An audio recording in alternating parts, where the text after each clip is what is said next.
Hello everyone, and welcome back to Sinking Ship Simulator. My name is Steven Marcateros, and you've probably already noticed that something is significantly different about this video over some of the ones that we have done in the past. Yes, there is a webcam. You can now see my face while you are also watching these beautiful Sinking Simulator videos, because you guys voted overwhelmingly in favor of having me use a webcam during the recording of these videos. However, I was a little bit offended that you guys said that my face was ugly, at least a couple of you. However, you know, I'm not gonna take offense to that too seriously, because you can now judge for yourself whether or not you think my face is good looking. So, you know, right off the bat, post in the comments down below if you think this face is pretty good or not. Of course, I'm literally opening myself up to accusation right there. So that's probably not something you want to do, especially on YouTube, where the comment section is particularly known for being nice and well-mannered and not sarcastic at all. So let's get into the content of the video. Right now, you are looking at the USS Unsinkable 2. It was the heart of a video that I made a couple years ago that basically went viral and was one of the most popular ships that is ever created. So much so that it is considered to be pretty much the gold standard of sinking simulator throughout. This is even included with the game now. I believe this, when you download the game, it comes with this, or at least the base version of what this used to look like before I upgraded it with color. And I know that sounds weird to say. It's like when Sinking Simulator went through its 1960s phase, where everything went from being different shades of gray to now having expansive varieties of off yellows and off reds that are kind of neon-ish. So yeah, you guys know this one. Basically, it was really difficult to sink. That's what the difficult part about it was. It was not particularly easy to get to go down underneath the water. And this was also a time during the game where the ships were super duper bendy. As a little bit of an example of that, it looked something like that. Oh gosh. Okay, maybe not exactly like that or like that at all. Yeah. But it was just a time when the game was a little bit different than now, and so you could never really get this thing to sink too well, because you used to have to, like, literally try to, like, machine gun fire it to pieces and punch a hole in literally everything before it would go underwater. And also, the Unsinkable 2 design was also based off of the 20th century design of ships, sort of like that, you know, kind of coal-burning-esque era where you used to have to throw things into, like, boilers, and you'd actually give off, like, smoke and stuff out of funnels, and everything was pretty cool that way. So basically, what I tasked myself with doing was changing the ship and making a new gold standard in the sinking simulator history line. I wanted to do something that, you know, I had done before, but I wanted to do it better than I ever done. So I sat down for a couple hours and decided to build a brand new ship, and of course, it's named the USS Unsinkable 3, which is based off of the modern cruise ship design.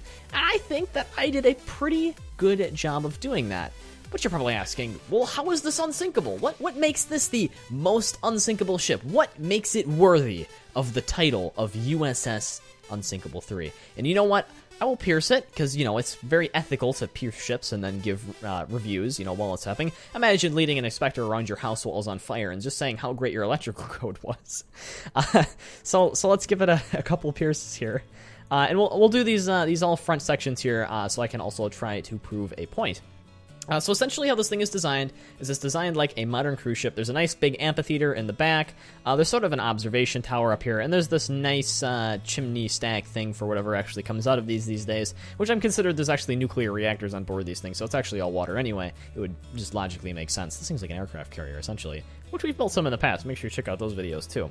And we've got our bridge up here and our comms, all the rooms. I even put in elevators on this one because I was feeling in the mood for elevators that day.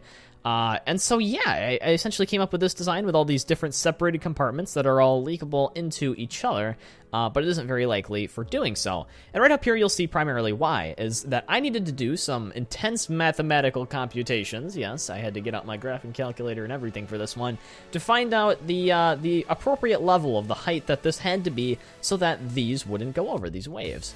You know, just assuming that the waves aren't too crazy, because if you make the waves super crazy like this, yeah, of course you're going to get some flooding over like that. So we try just not to do that.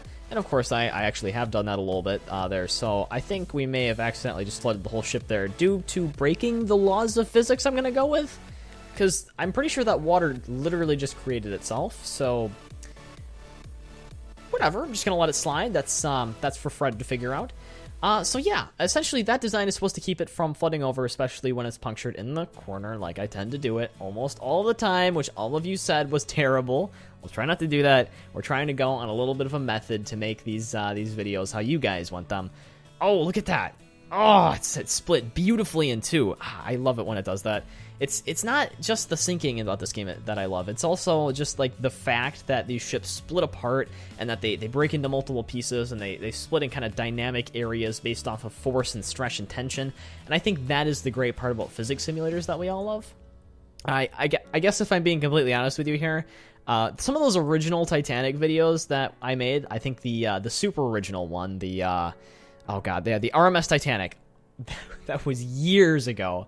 That was, oh my gosh, that was back in what, like 2011 or something? I have to go back and check that out. That was super long ago.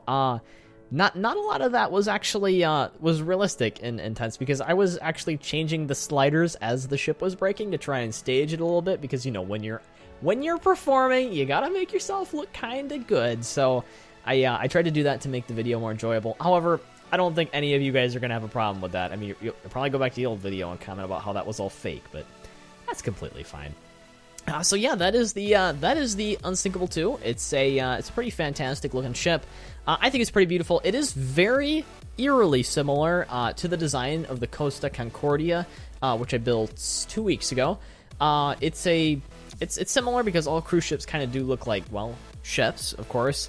But I wasn't really sure how to design something that didn't look either like a modern ship or a non-modern ship. I've never been able to design a pirate ship because, honestly, I'm just awful at designing pirate ships, and I think that people who design pirate ships were awful at doing that as well, which probably explains why all ships today are typically made out of some type of metal, or at least, you know, good ships are made out of metal.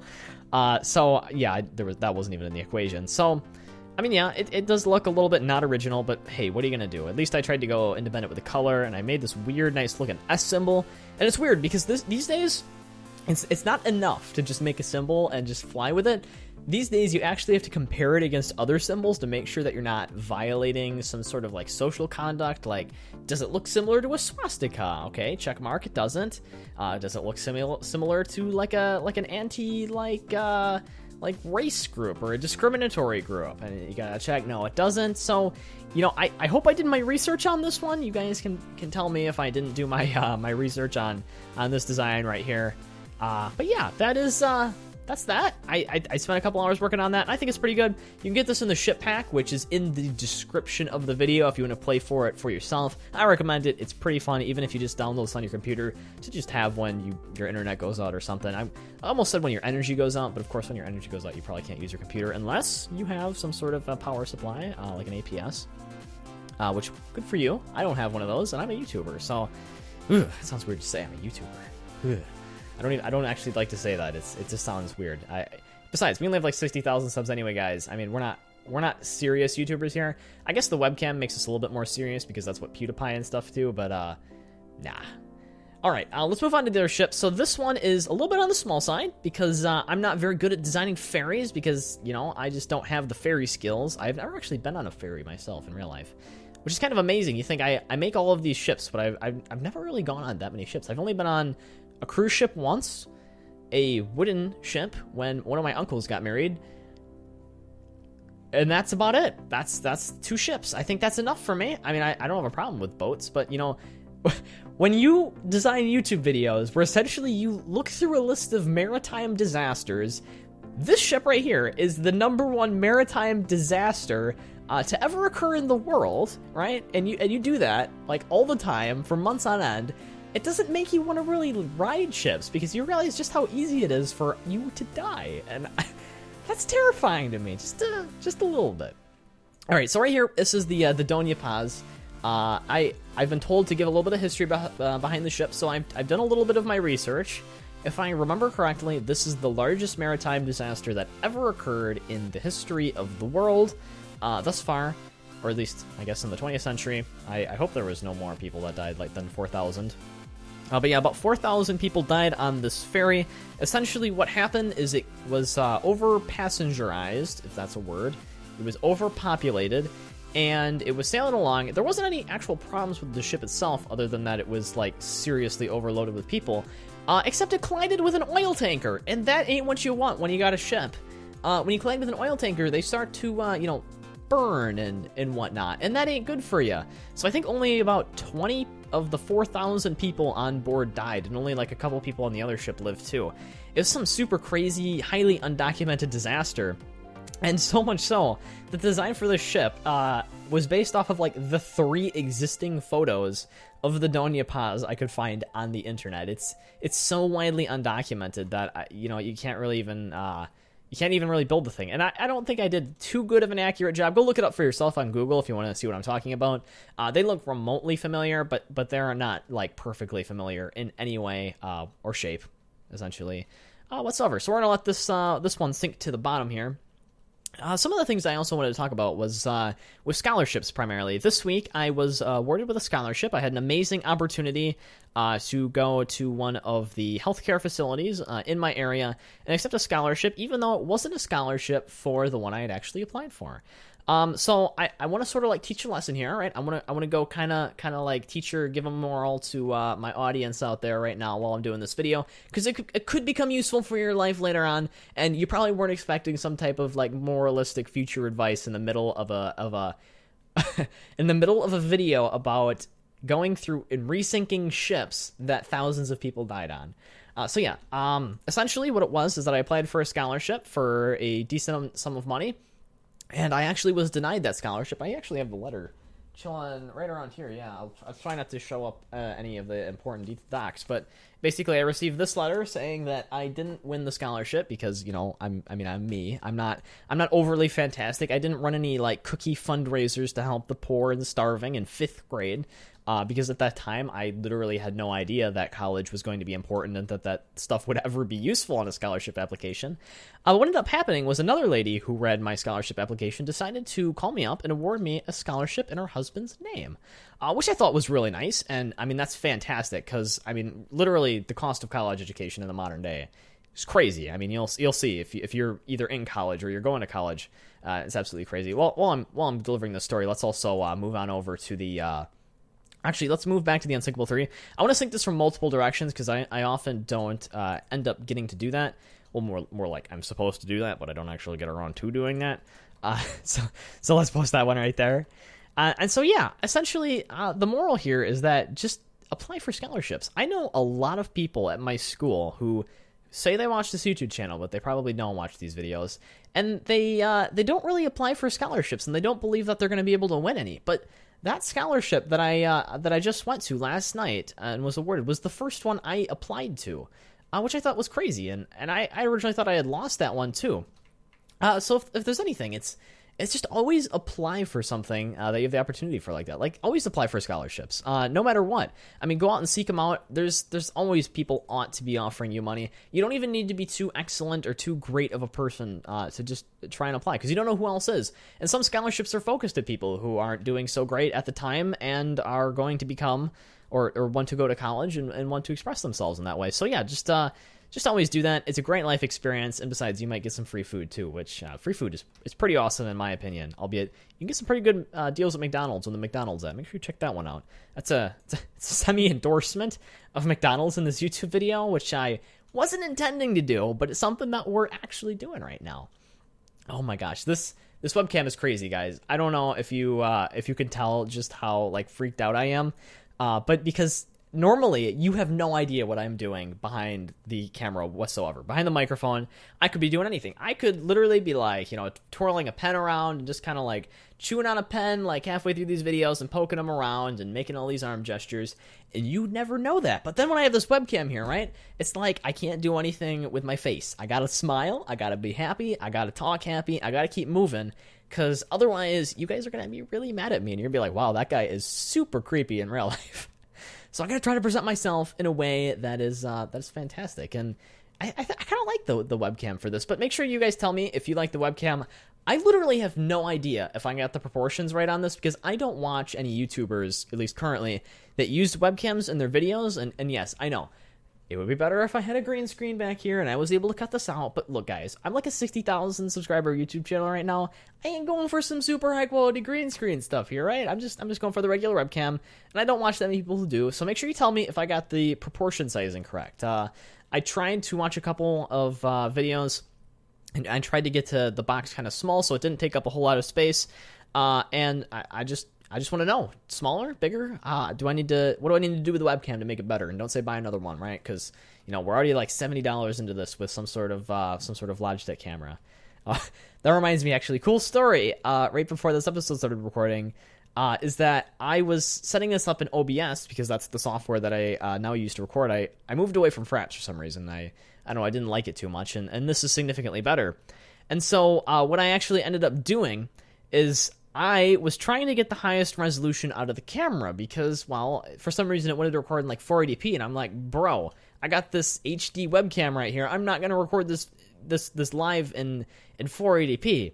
And so what I ended up doing was I clicked the highest resolution possible, which was something higher than 1080p, broke the camera, because you might know, if you do anything with cameras, that trying to take a picture or a video in a resolution higher than you're physically capable of doing doesn't yield great things on your camera. And so I actually just spent a reasonable amount of time trying to fix the camera today.